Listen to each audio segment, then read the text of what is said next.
Hey, they're live from the Loft 100 studios in sunny San Diego, California. Big Biz Show's on the air, that's right. Great to have you along today. Biz Television Network, YTA, Biz Talk Radio Network, American Forces Radio Network in 175 countries and all the sips and see. Also iHeartRadio. That's right, we're television and radio at the same time. Good to have you along today. Go to our website, bigbizshow.com. 25 years on the radio, on this show. Amazing run. 13 years on television on this show. Look at the DTC. Great show, guys. Hey.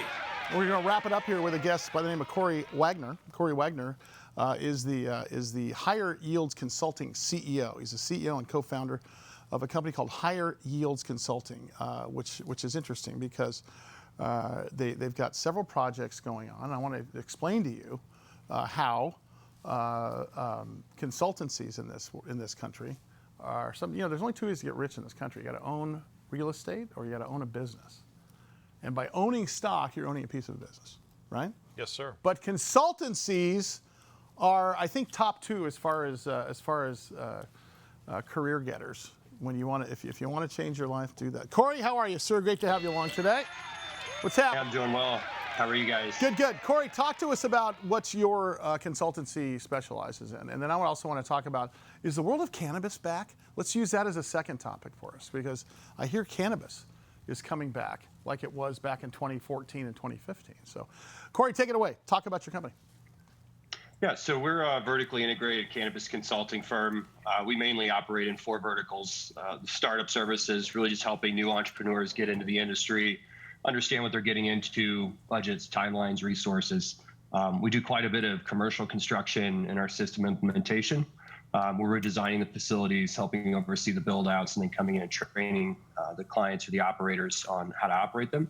And then our third area is really demand generation. We really focus on branding and creating demand for products in the marketplace.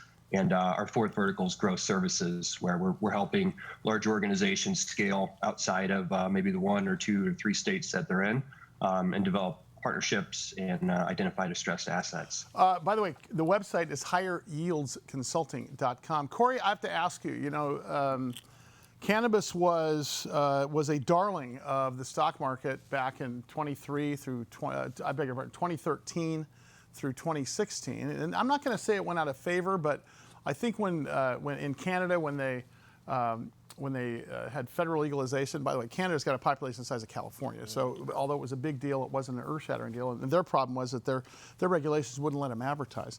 But it seems like we're back on the upswing, Cory. Am I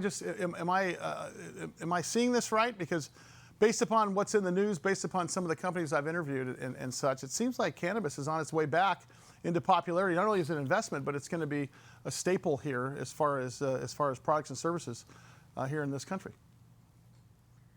Yeah, there's a lot of press out there right now. We're actually predicting quite a bit of pain here in the next 1 to 2 years for the cannabis industry. Just with some of the things that have happened with COVID and global supply chains and new markets starting to mature, and really a saturation from some of the social equity programs that are being implemented, aren't really the best things for some of the larger multi-state operators. And they've really been hedging their bet on federal legalization or federal decriminalization. And those things have been a little bit slow here recently. Well, doesn't it come down a lot to banking laws as well? And I think federal legalization handles that issue. So talk about that a bit. Yeah, banking is going to be the game changer. And whether it is federal legalization or federal decriminalization, both of those are going to look entirely different. We're really rooting for decriminalization, but federal legalization, I believe, would take a little bit longer to get done. And once the banks open up and start offering loans and really treating this industry like a traditional business, and probably revisiting some of the tax codes, that's absolutely going to be a game changer. I've got to ask you, with respect to putting your crystal ball in front of you, what do you see in the next 6 months to 18 months and then 5 years for the cannabis business, looking from your purview? I think some of the bigger operators are going to struggle.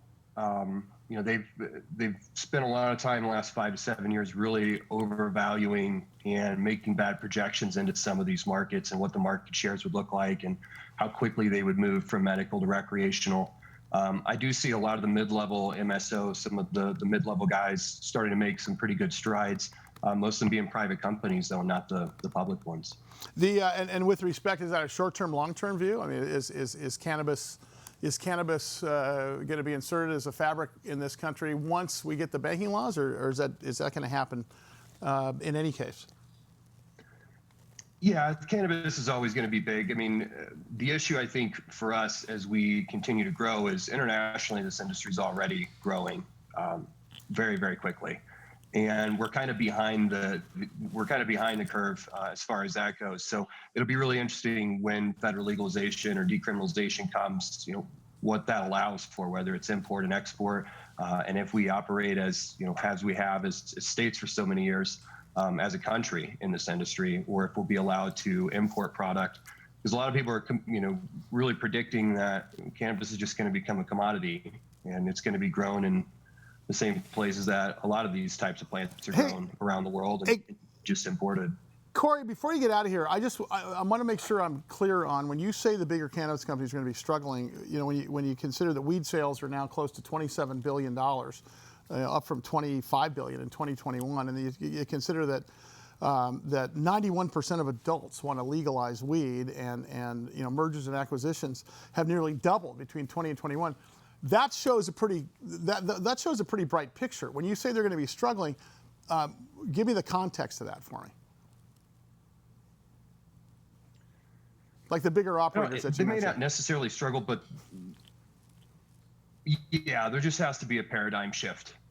A lot of this, the way these companies have grown, have been based on kind of outlandish projections, and the next couple of years are really the ones who are going to survive, the ones who are going to grow, are really going to be focused on becoming more efficient internally, and really focus on consolidating like marketing and branding and really branding themselves well. Got it. Hey, Cory, thanks so much. You guys realize that the cannabis industry supports 500,000 jobs in this country right now? I think the actual number is 478,000 jobs. So it's pretty cool. So long story short, thanks, Cory Waggoner, of course, from Higher Yields. Higher, get that? See what I did there? I got you. Higher Yields Consulting. Reefer Madness. All right. That does it for us. Oh, I see. Okay, I see what you did there. Little Fly Like an Eagle from the JTC. Woo! Wow. I thought you'd play something off the Cheech and Chong album, personally. It's okay. BigBizShow.com, the Mike Costa, Sully Speaks Money. Check us out on all the socials. See you tomorrow.